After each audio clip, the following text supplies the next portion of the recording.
शांति।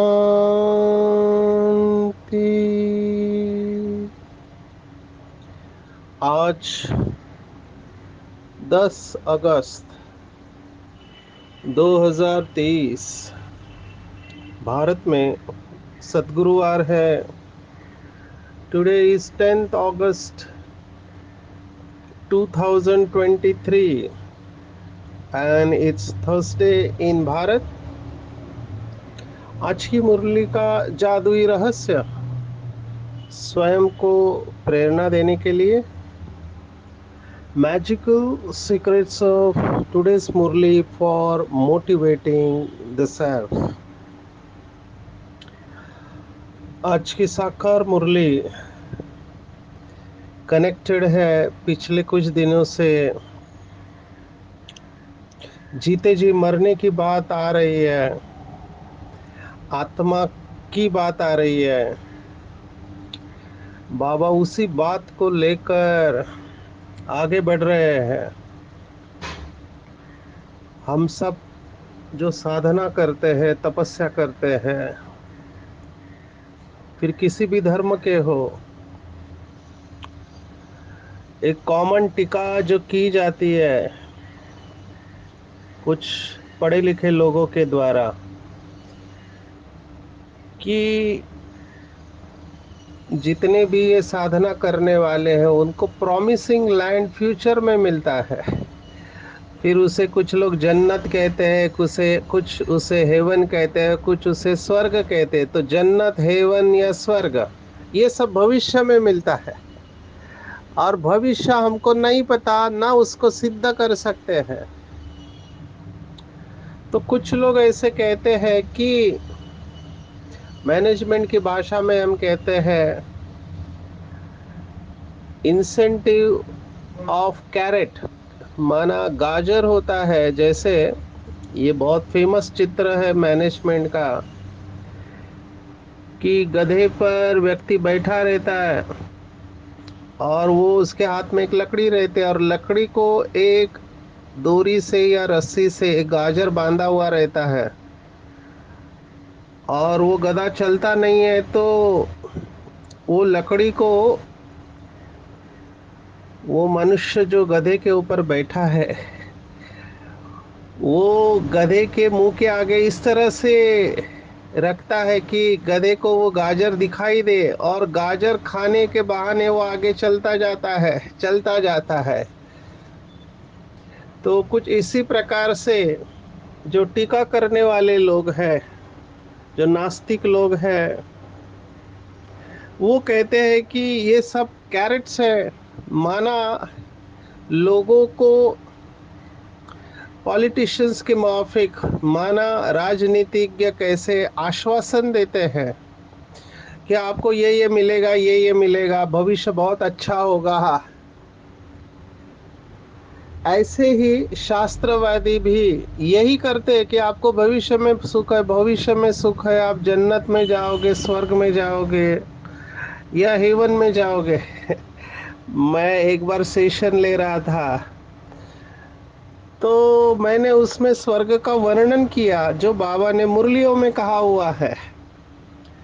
तो मैं यही कह रहा था कि कितनी सुंदर दुनिया होगी, वहां पे कोई दुख भी नहीं होगा, किसी को बीमारी नहीं होगी, ना डॉक्टर होगे, ना पुलिस होगे, न वकील होगे, और सभी का शरीर अच्छा होगा, सभी के रिश्ते सुमधुर होंगे, कोई दुख होगा ही नहीं, रोना पीटना भी नहीं होगा। इतनी सुंदर दुनिया, किसी को भी किसी चीज की कमी नहीं होगी। तो जैसे मैं सुना रहा था, एक भाई से रहा नहीं गया, उसको इतना गुस्सा आया। उसने खड़े रह के कहा, किसने देखा है भविष्य? अभी हमको कुछ सुख नहीं है, उसका क्या करें वो बताओ। तो मैं उसको महसूस कर रहा था कि वो कहाँ से आ रहा था, he was coming from which state of mind. ये बात सच है, इसलिए बाबा ने भी मुरली में ये कहा हुआ है। बाबा दो फलों के बारे में बात करते हैं, एक प्रत्यक्ष फल और भविष्य फल। और हम सब बाबा के बच्चे जानते हैं कि भविष्य, जो भी भविष्य है वो प्रत्यक्ष की परछाई है। इसको तो सभी लोग मानते हैं कि प्रत्यक्ष की परछाई भविष्य है। माना आपने अच्छा कर्म किया है, वो खाली नहीं जाता है। हमारी बहनें इसको अच्छा सुनाते हैं, जब 7 डेज कोर्स लेते हैं कर्मों की गुह्य गति में, इसको सुनाती है कि कोई भी कर्म फल के बिगर हो ही नहीं सकता है। कर्म है माना फल है। आपने अच्छा कर्म किया है तो अच्छा फल मिलना ही है, उसको कोई कुछ नहीं कर सकता। लेकिन एट द सेम टाइम जो बाबा कहता है कि भविष्य तो है ही सुंदर बच्चों का, लेकिन वर्तमान उससे भी सुंदर है। ये बहुत इंटरेस्टिंग है और ये मोटिवेशनल हो सकता है, प्रेरणादायी हो सकता है। क्योंकि कई बार जो निराश लोग होते हैं, हताश उदास होते हैं, उनको आगे कुछ भी दिखाई नहीं देता, केवल ब्लैंक दिखाई देता है, माना अंधेरा ही अंधेरा होता है। तो निराश हो जाते हैं, हिम्मत हार जाते हैं।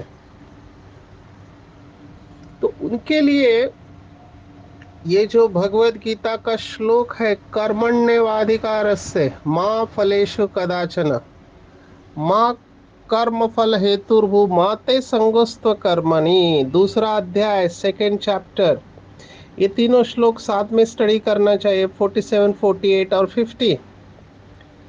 कर्मण्यवादी का रास्ते माना क्या कि मेरा कर्म के ऊपर अधिकार है, फल के ऊपर मेरा अधिकार नहीं है।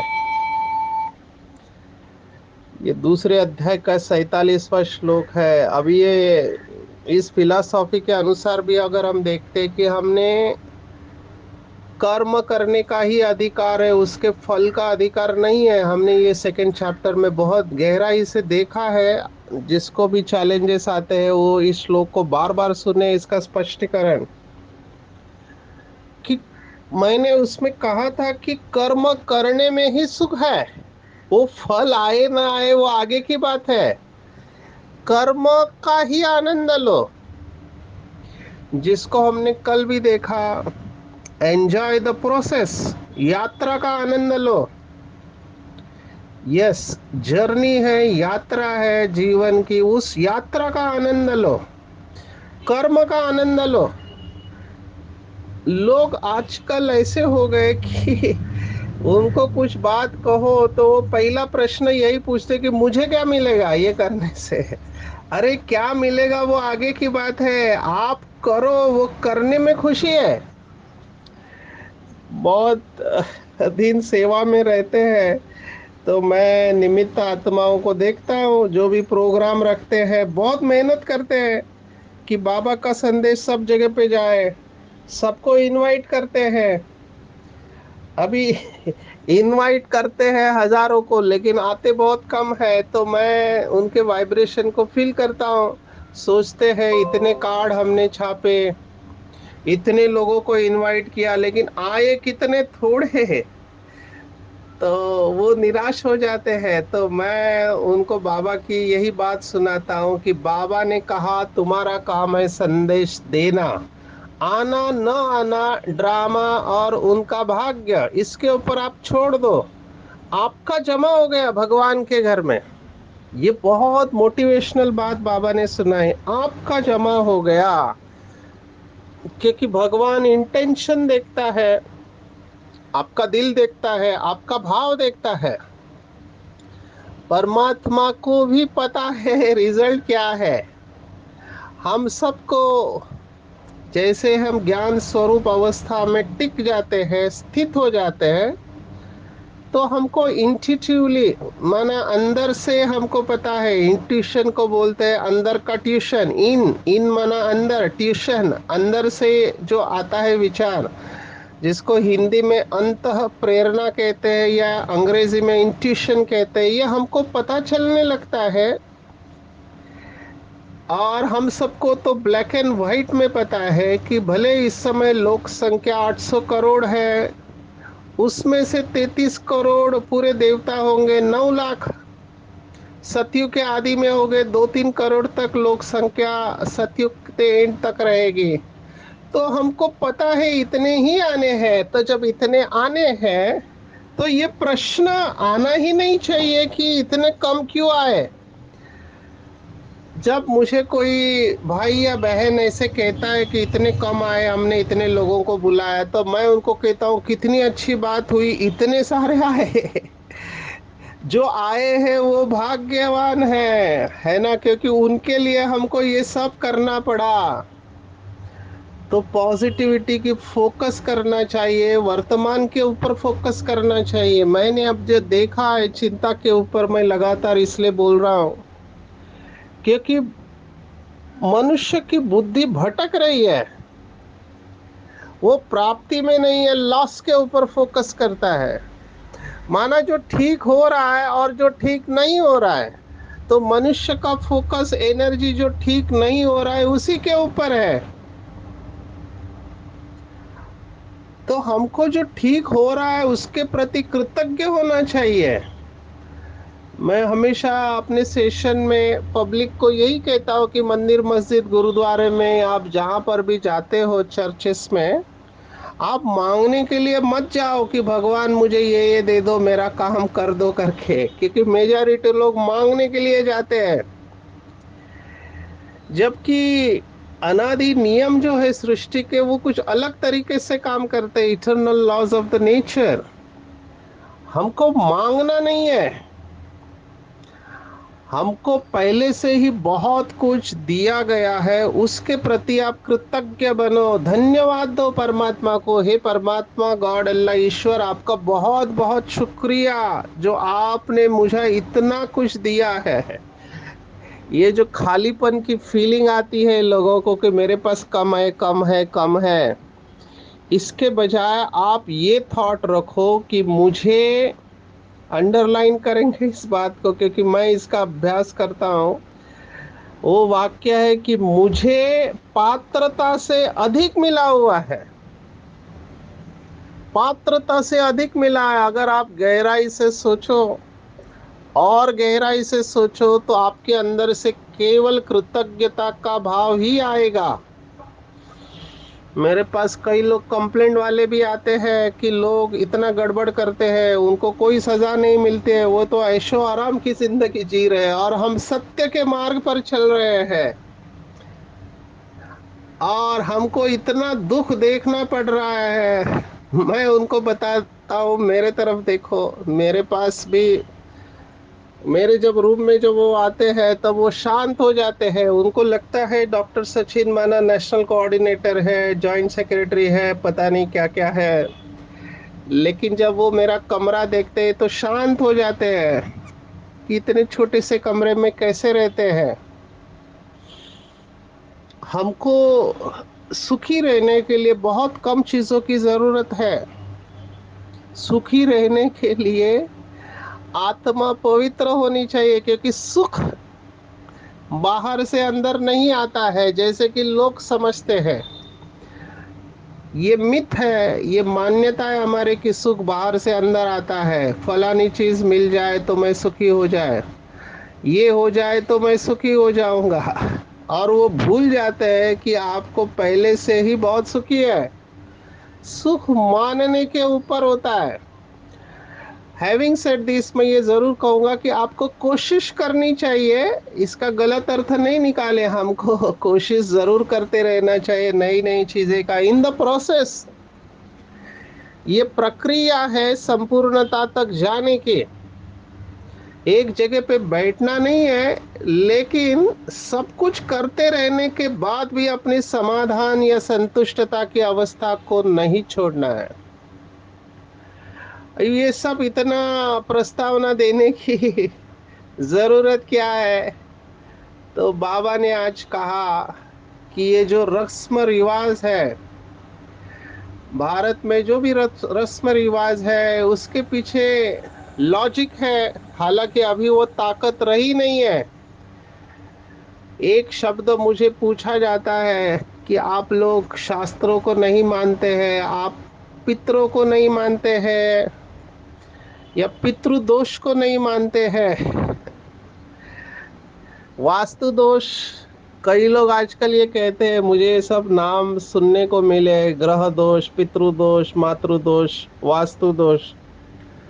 हमको सभी में दोष दिखाई देते हैं, लेकिन खुद का दोष दिखाई नहीं देता है।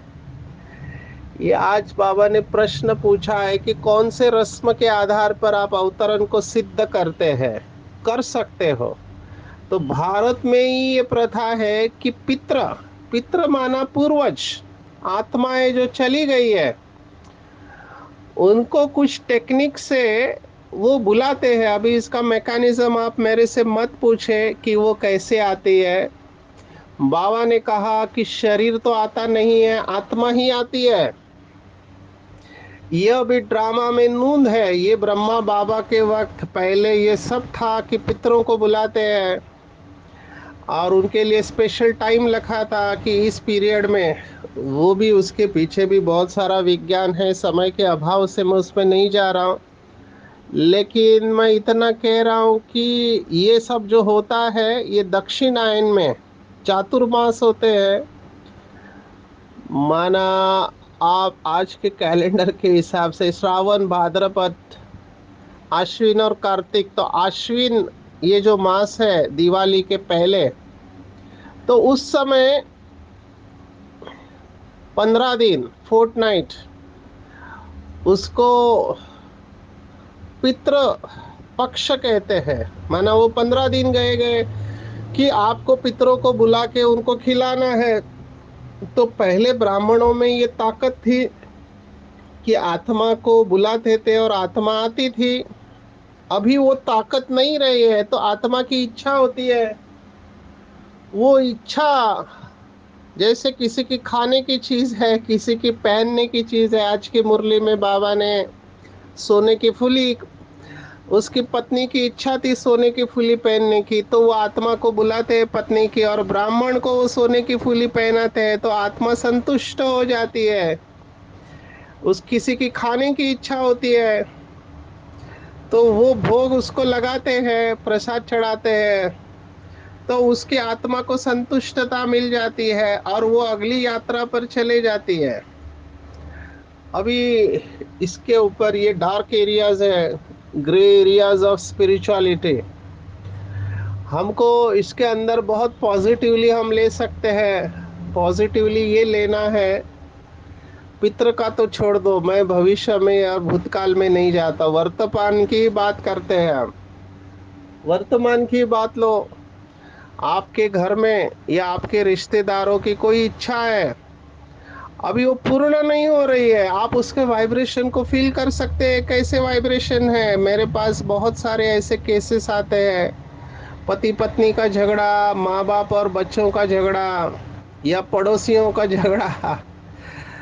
तो उसमें कई सारी इच्छाएं रहती है जो पूर्ण नहीं होती है, तो उनके वाइब्रेशन होते हैं। वो वाइब्रेशन हमको तकलीफ देते हैं, और जैसे ही हम मर्यादा में रहते हुए उन इच्छाओं को पूर्ण करते हैं, तो उनके वाइब्रेशन हमें सुख देते हैं। अभी समझो किसी की इच्छा रह गई और उसके साथ उसने शरीर छोड़ दिया, तो हम सब जानते हैं कि वो संस्कार लेकर आगे जाएंगे, अगले जन्म में भी उसकी वही इच्छा रहेगी। तो इसके पीछे लॉजिक क्या है? तो लॉजिक ये है कि ये जो अलग अलग इच्छाएं रहती है, उसमें खास करके ये जो गिल्ट फीलिंग है, माना ये सब निगेटिव इमोशंस के साथ जोड़ा गया है। माना ये जो पितृपक्ष है, 15 दिन है, ये हमारे अंदर के निगेटिविटी को दूर करने के लिए दिया हुआ है। और इसमें पिंडदान करते हैं, और ज्यादातर गया करके बिहार में एक स्थान है वहां पर करते हैं। तो काला तिल होता है, इसमें कुशा ग्रास होता है, ज्वार होता है, और अनाज होता है, माना चावल होता है, या तो पका हुआ या रोस्ट किया हुआ। अब ये चारों ही चीजें निगेटिविटी को खींचने वाली चीजें हैं। ये हमारे अंदर की निगेटिविटी को, बॉडी के अंदर की निगेटिविटी को निकालती है। तो इसमें तर्पण भी करते हैं, माना जल वगैरह देते हैं। मैं इसको आत्मा के साथ देखता हूँ कि जाने अनजाने में, आप अपना ही देखो, जाने अनजाने में हमारे द्वारा कितने ऐसे कर्म हुए रहते हैं जिसके वजह से, हमारे द्वारा ऐसे कितने कर्म हो गए जिसके वजह से हम अंदर से दुखी रहते हैं, और हम उसके लिए क्षमा मांगना चाहते हैं। कितने लोगों को हमने दुख दिया हुआ रहता है। तो हमको ये पितृ पक्ष के वक्त अपने अंदर की क्लींसिंग करनी चाहिए कि हमारे द्वारा अनेक आत्माओं को अनेक जन्मों में जाने अनजाने में कितना दुख मिला है, उसकी स्वच्छता के लिए पितृपक्ष बना हुआ है। तो बाबा भी यही काम करता है। संगम युग पर आकर आत्माओं में जो जन्म जन्मांतर के पाप कर्मों का बोझा है उसको वो साफ करता है। अभी थोड़ा और आप त्रिकालदर्शी बनकर सोचेंगे तो आपको पता चलेगा। समझो आप आज आप यहाँ पर इस शरीर में है, जो भी भाई का बहन का शरीर मिला हुआ है, और आपके पूर्वज है, पिछले जन्म के रिश्तेदार, वो आपके लिए भोग लगा रहे हैं पितृपक्ष में, और वो आपसे माफी मांग रहे हैं। तो क्या आप उनको माफ करेंगे या नहीं करेंगे? अपने आप से बात करो। क्योंकि ये जब ऐसे सब श्राद्ध करते हैं तो मैं अपने आप से ये प्रश्न पूछा कि ये जिससे माफी मांग रहे हैं, इनके दादा परदादा जो भी होके गए हैं, वो कौन है? तो वो हम ही हैं। आप सोचो, हम ही है। जो बाबा का शब्द है, आपे ही पूज्य आपे ही पुजारी, हमारे द्वारा ही ये सब पाप कर्म हुए हैं, और हमको ही सबसे माफी मांगनी है और सबको माफ करना है। और यही बात, क्रक्स बात है हमारे ईश्वरीय ज्ञान की, कि बाबा पूरे चक्र का ज्ञान हमको देता है, और अभी संगम युग पर हमको ये सभी अकाउंट क्लोज करने हैं।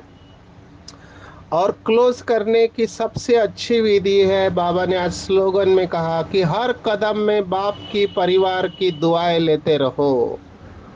और दुआ वही ले सकता है जिसका कर्म अच्छा है, नहीं तो हम दुआ नहीं ले सकते हैं।